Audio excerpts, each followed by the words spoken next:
Hello my dear students. जय हिंद जय भारत। देखिए आज मैं कक्षा 10 के हम एक चैप्टर बहुत ही मोस्ट इम्पॉर्टेंट ये थ्योरी है जिसको कहते हैं श्वेत प्रकाश का वर्ण विक्षेपण। क्या कहते हैं? श्वेत प्रकाश का वर्ण विक्षेपण।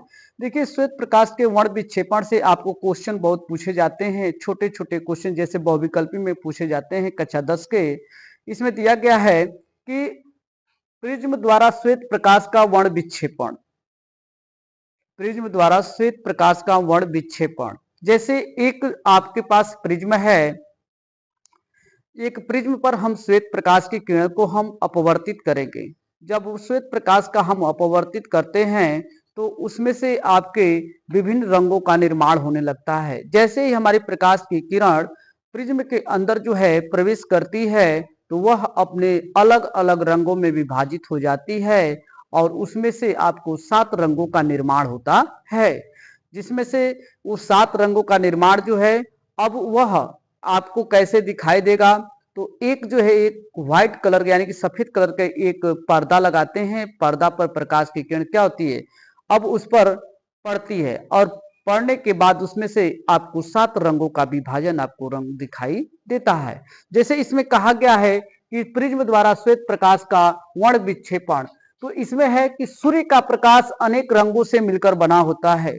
सूर्य का प्रकाश क्या है? अनेक रंगों से मिलकर के बना होता है। सूर्य के प्रकाश में हमारे बहुत से सारे अनगिनत अनंत रंगे विद्यमान है।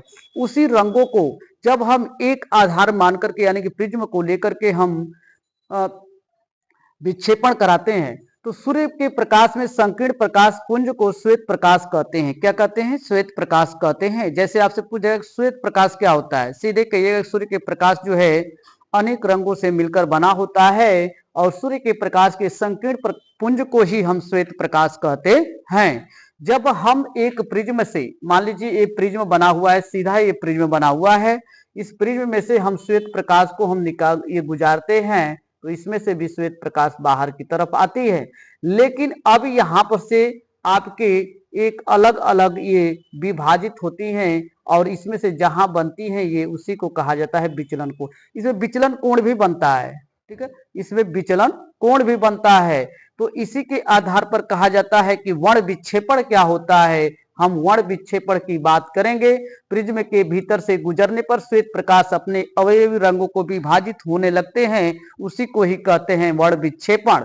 जैसे कहा गया कि प्रिज्म के भीतर से गुजरने पर श्वेत प्रकाश के अपने अवयवी रंगों में विभाजित होने की प्रक्रिया प्रकाश का वर्ण विक्षेपण कहलाता है। क्या कहता है? प्रकाश का वर्ण विक्षेपण कहलाता है।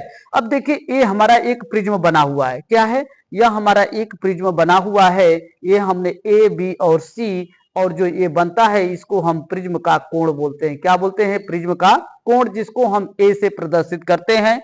आपके प्रिज्म के विचलन का कोण का यानी कि प्रिज्म का सूत्र पूछेगा तो n बराबर होता है साइन कोष्टक में a plus delta M whole की अपान 2 की अपान ये हो जाएगा साइन a बाई 2। ये बहुत ही इंपॉर्टेंट ये सूत्र है। इस सूत्र पर आपको सवाल परीक्षा में पूछे जाते हैं कक्षा 10 के बोर्ड परीक्षा में। उसी के आधार पर ही एक हमारा ये बना हुआ प्रिज्म है।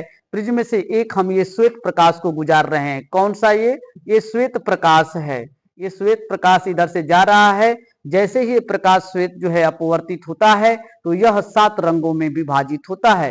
देखिए 7 रंग का ये आरेख बनता हुआ और यह क्या है? एक कपड़े का व्हाइट पर्दा है। क्या है? सफेद पर्दा है, सफेद पर्दा। इस सफेद पर्दा पर जब ये श्वेत प्रकाश आकर के हमारी पड़ती है तो इसमें से 7 रंगों का विभाजन होता है। ये क्या हो गया? आपकी ये 7 रंग विभाजित हो गए। ये लाल है, बैगनी है, पीला है, हरा है, बैगनी है, जामुनी है। ये बैगनी नहीं रहेगा, ये आपको नीला रहेगा। क्या रहेगा? नीला। ठीक है, नीला बैगनी। ये लाल, नारंगी, पीला, हरा, नीला, जामुनी, बैगनी हो गया जिसको हम red, orange, yellow, green, blue, ठीक है, इंडिगो और वायलेंट किरण कहा जाता है। यह जो है आपके ये 7 रंग ये निर्धारित हो गए हैं।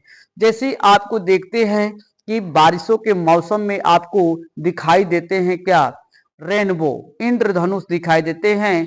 सूर्य जिधर से जाता है उसके विपरीत दिशा में आपको रेनबो दिखाई देता है। तो रेनबो जब दिखाई देता है तो उसमें भी आपको 7 रंगों का निर्माण होता है। कितने रंग का निर्माण होता है? 7 रंग का निर्माण होता है। तो अब यह रंग दे दिया गया। देखिए इसमें आपको सीधे पूछेगा कि वर्ण विक्षेपण किसे कहते हैं, तो सीधे परिभाषा लिखेगा, प्रिज्म के भीतर से गुजरने पर श्वेत प्रकाश अपने रंगों में विभाजित होने की प्रक्रिया प्रकाश का वर्ण विक्षेपण कहलाता है। तो जब वर्ण विक्षेपण हो गया, देखिए ये श्वेत प्रकाश है, जैसे ये प्रिज्म के भीतर जा रहा है तो यह क्या कर रहा है? अपने अवयवी रंगों में विभाजित हो जा रहा है। कितने रंगों में? अवयवी रंगों में विभाजित होकर के 7 रंगों का निर्माण करता है। और जब पर्दा पर पड़ता है तो यह हमें 7 रंग दिखाई देते हैं, लाल, नारंगी, पीला, हरा, नीला, जामुनी, बैंगनी। इसको हम याद करने के लिए कहते हैं विबग्योर, विबग्योर, जिसे कहते हैं बैजनी पिनाला, बैजनी पिनाला।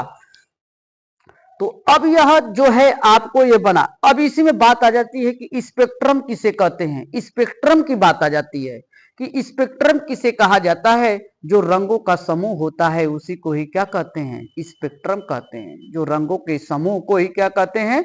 स्पेक्ट्रम कहा जाता है। जैसे रंगों का समूह, जैसे यहां पर पुंज की बात किया गया है। पुंज क्या होता है? प्रकाश की किरणों की समूह को क्या कहते हैं? हम पुंज कहते हैं। प्रकाश की किरणों की समूह को पुंज कहते हैं। उसी तरह से रंगों में जब विभाजित हो जाता है तो यह रंगों के समूह को ही क्या कहते हैं? हम स्पेक्ट्रम कहते हैं। क्या कहते हैं? स्पेक्ट्रम कहते हैं। अब यह देखिए, ये लाल रंग है, नारंगी रंग है, पीला रंग है, हरा रंग है, नीला रंग है, जामुनी है, बैगनी है। तो ये लाल रंग का आपका तरंग दैर्ध्य सबसे अधिक होता है। लाल रंग का तरंग दैर्ध्य क्या होता है? सबसे अधिक होता है। लाल रंग का जब तरंग दैर्ध्य सबसे अधिक होता है तो इसका विचलन कोण जो है, विचलन, क्या? विचलन, विचलन सबसे कम होता है। और ये बैगनी रंग है, बैगनी का तरंग दैर्ध्य सबसे कम होता है तो इसका विचलन कितना होता है? सबसे अधिक होता है। विचलन इसका क्या होता है? सबसे अधिक होता है।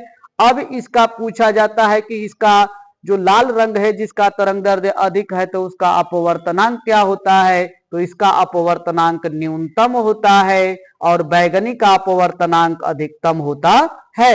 ये है आपका श्वेत प्रिज्म द्वारा श्वेत प्रकाश का वर्ण विक्षेपण। वर्ण विक्षेपण, वर्ण मतलब के रंग, ठीक है, रंग का विक्षेपण कैसे होता है।